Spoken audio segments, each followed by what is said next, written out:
ಇದರಂತ ಕಾಂಗ್ರೆಸ್ಸಿಗರು ಮಾಡಿದ್ದು ಸರಿ ಅಂತ ಹೇಳ್ತಾ ಇದ್ದೀನಿ. ಕಾಂಗ್ರೆಸ್ಸನ್ನು ಮಾಡಿದರು, ಆದರೆ ಖಂಡನ ನಿರ್ಣಯ ತೊಗೊಳಕ್ಕಿಂತರೂ ಅದನ್ನು ಮಾತು ಹೇಳಿ ಮುಗಿಸ್ಬೇಕಾಗಿದ್ದಿಲ್ಲ, ತಪ್ಪಾಗಿದೆ ಅಂತೇಳಿ. ಅವ್ರದ್ದು ಅತಿರೇಕ ಹೋಗೋದು ತಪ್ಪನ. ಅದಕ್ಕೆ ರಾಜ್ಯಪಾಲರು ಸಹಿತ ರಾಷ್ಟ್ರಗೀತೆ ಗೌರವ ಕೊಡ್ಬೇಕಾದ್ರೆ ಅವ್ರ ಕರ್ತವ್ಯ, ಆದ್ಯ ಕರ್ತವ್ಯ. ಇವೆಲ್ಲವೂ ಇವ್ರು ತಿಳಿದಂತಹ ಪ್ರಜ್ಞಾವಂತರಿದ್ದಂತಹ ಒಂದು ರಾಜ್ಯವನ್ನು ಆಳುವಂಥ ಜನರಿಗೆ ತಿಳಿಸಿ ಹೇಳ್ಬೇಕ.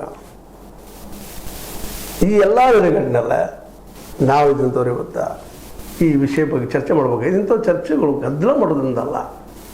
ಇವತ್ತು ನೀವು ನಾಳೆಯ ಸಮಾಜಕ್ಕೆ ಆದರ್ಶ ನೀವೆಲ್ಲ ಶಾಸಕರು, ಅಲ್ಲಿ ವಿಧಾನ ಪರಿಷತ್ ಸದಸ್ಯರು, ರಾಜ್ಯಪಾಲರು, ಸಭಾಪತಿಗಳು, ಉಪಸಭಾಪತಿಗಳು, ಎಲ್ಲರೂ ಪ್ರತಿಯೊಬ್ಬರು ಮುಖ್ಯಮಂತ್ರಿಗಳು, ನೀವೆಲ್ಲ ಆದರ್ಶ. ಇವತ್ತು ಜನ ನಿಮ್ಮನ್ನು ನೋಡ್ತಾ ಇರ್ತಾರೆ. ಅದರಲ್ಲೂ ವಿದ್ಯಾರ್ಥಿಗಳು, ನಿಮ್ಮ ವಿದ್ಯಾರ್ಥಿನಿಯರು ಆಸಕ್ತಿ ನೋಡ್ತಾ ಇರ್ತಾರೆ, ಏನಪ್ಪ ಇದಂತೇಳಿ.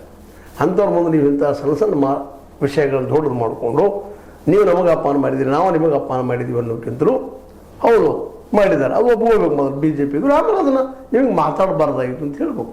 ಅದನ್ನು ಒಪ್ಕೊಳ್ಳಿಕ್ಕೆ ತಯಾರಿಲ್ಲ ಬಿ ಜೆ ಪಿಗರು. ಅದೇ ಕಾಲಕ್ಕೆ ಬಿ ಜೆ ಪಿಗಳು ವಾದನ ಇವರು ತಡೆದು ಕೇಳ್ತಾ ಇಲ್ಲ.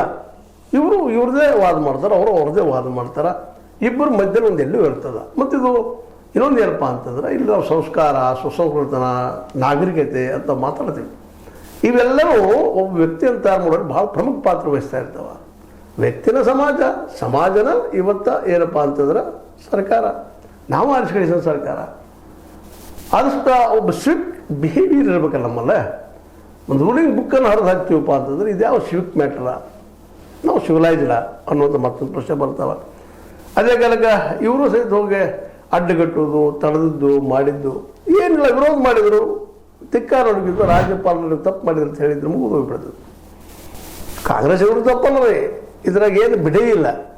ಹಂಗೆ ಹರಿತು ಜಕ್ಕುಮದಿನ ಹರಿದಿರ್ಬೋದು ಯಾರದ್ದು, ನಮ್ಮ ಹರಿಪ್ರಸಾದ್ ಅವರು.